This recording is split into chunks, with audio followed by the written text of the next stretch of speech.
Oke, assalamualaikum warahmatullahi wabarakatuh. Saya Aulia Firdaus Ilmi, NIM 133 dari kelas 3D.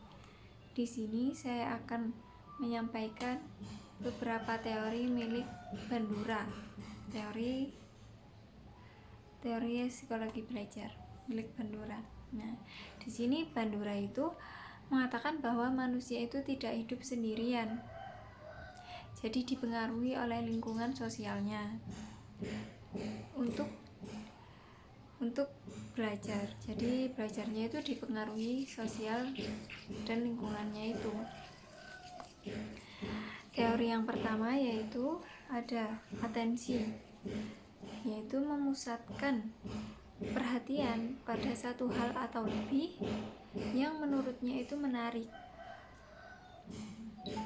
Contohnya ketika kita melihat-lihat baju di mall. Nah, di mall itu kan banyak sekali ya toko-toko baju, ada bajunya juga, bajunya lucu-lucu. Nah, kemudian menurut kita yang menarik itu hanya baju yang warna pink. Lalu kita menyebutnya, oh ya ampun ini lucu banget bajunya. Padahal baju yang lebih lucu dari itu banyak, bukan hanya baju yang saya tunjuk itu yang berwarna pink itu, padahal yang warna biru, warna merah itu banyak, tapi saya hanya tertarik pada yang warna pink itu.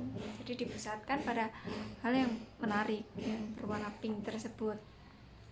Kemudian ada imitasi. Jadi imitasi itu perilaku meniru. Ya, perilaku meniru.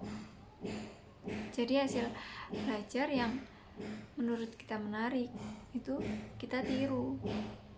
Contohnya ketika saya melihat-lihat di TikTok, ada orang yang memperagakan cara pose foto yang benar dan cara meletakkan kamera yang benar. Nah, itu saya meniru agar menghasilkan foto yang bagus gitu. Kemudian saya meniru dengan gayanya tersebut, dengan cara fotonya gitu. Nah, dalam imitasi itu ada 3 macam juga. Ada copying behavior, ada same behavior, dan ada match dependent behavior. Oke, saya akan mencontohkan yang pertama yaitu copying behavior. Jadi copying behavior itu melakukan hal yang sama persis dengan apa yang kita contoh, dengan model tersebut. Nah, ketika contoh tadi ya, saya mengambil contoh yang dari TikTok tersebut. Nah, ketika saya melakukan copying behavior, saya berpose seperti yang dicontohkan tersebut sama persis, dan meletakkan kameranya. Itu kan kameranya dengan posisi HP yang dibalik. Itu saya juga meniru persis dengan posisi HP yang dibalik agar menghasilkan hasil yang sama. Kemudian ada same behavior. Same behavior itu perilaku kita ketika merespon situasi dan lingkungan dengan perilaku yang sama. Nah, ini terjadi di satu waktu ya. Contohnya, ketika kita ke pasar, kan banyak sekali itu penjualnya. Kemudian kok ada yang gerudukan ke penjual A. Kemudian padahal banyak sekali penjual lainnya. Nah, kemudian kita kan penasaran, kita langsung ikut spontan lihat ke penjual yang A tersebut. Nah, itu same behavior. Jadi di satu waktu kita melakukan perilaku yang sama seperti mereka. Kemudian ada match dependent behavior, yaitu perilaku menyesuaikan tergantung dengan situasinya. Contohnya yang terjadi saat ini. Contoh yang terjadi saat ini aja ya. Jadi kita itu kemana-mana sekarang kan memakai masker dengan situasi pandemi seperti ini. Padahal sebelumnya kita nggak pernah kemana-mana jauh dekat, nggak pernah pakai masker. Nah, di dalam situasi seperti ini kita menyesuaikan. Jadi orang-orang kemana-mana pakai masker, ya kita juga harus pakai masker gitu, karena memang diwajibkan. Kemudian contoh yang lainnya ada ketika kita bepergian jauh, kita selalu memakai helm.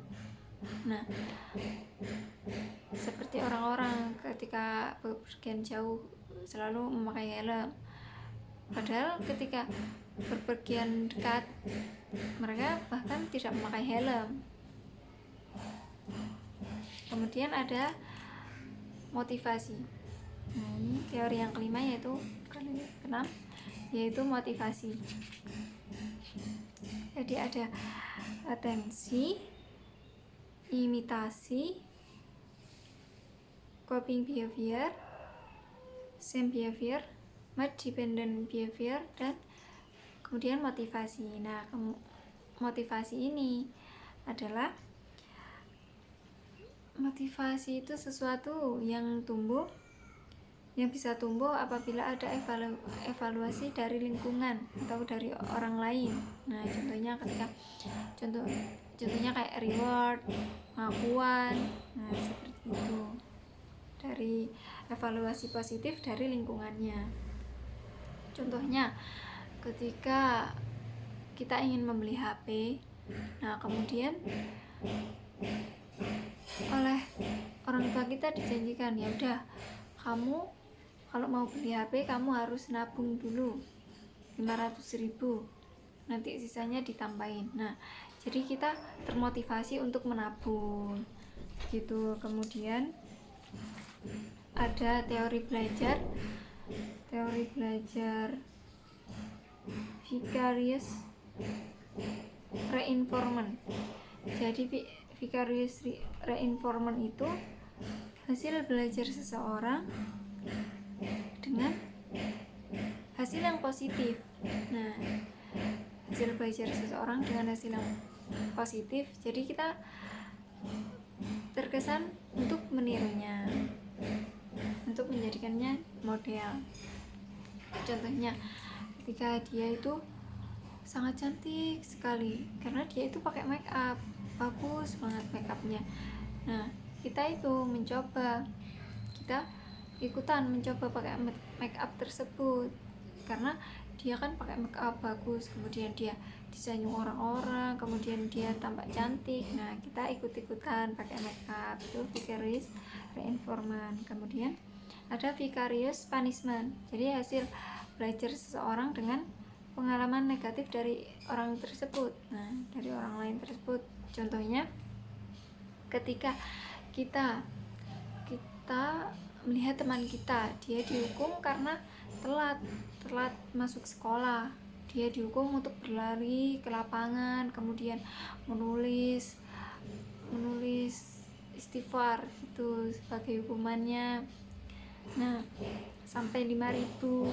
Nah, kita nggak akan mengikuti, maksudnya kita akan masuk sekolah dengan tepat waktu agar nggak telat, agar nggak dikasih hukuman tersebut. Kemudian ada vicarious extinction, yaitu pelenyapan. Jadi misalnya kok kayak kita hasil belajar kita itu tidak sesuai yang kita harapkan, nggak kita lakukan terus menerus, itu akan hilang sendirinya. Nah, seperti make up, kemudian kok lama-lama malas ya make up terus. Nah, itu kebiasaan tersebut, hasil belajar tersebut akan hilang. Caranya make up bagaimana itu lupa. Kemudian ada dehumanisasi, yaitu tidak memanusiakan manusia. Ini contohnya yang kita ambil dari kemarin ya, yang demo itu kan ada ada, saya lihat di berita itu ada polisi yang sampai memukuli mahasiswa yang demo, sampai dipukuli itu, padahal itu kan tidak memanusiakan manusia dipukuli sampai keras begitu, kemudian disemprot gas air mata langsung ke matanya. Nah, itu beberapa contoh teori belajar miliknya Bandura. Mungkin cukup itu saja beberapa contoh yang saya sampaikan. Mohon maaf apabila masih ada kesalahannya. Saya meminta maaf yang sebesar-besarnya.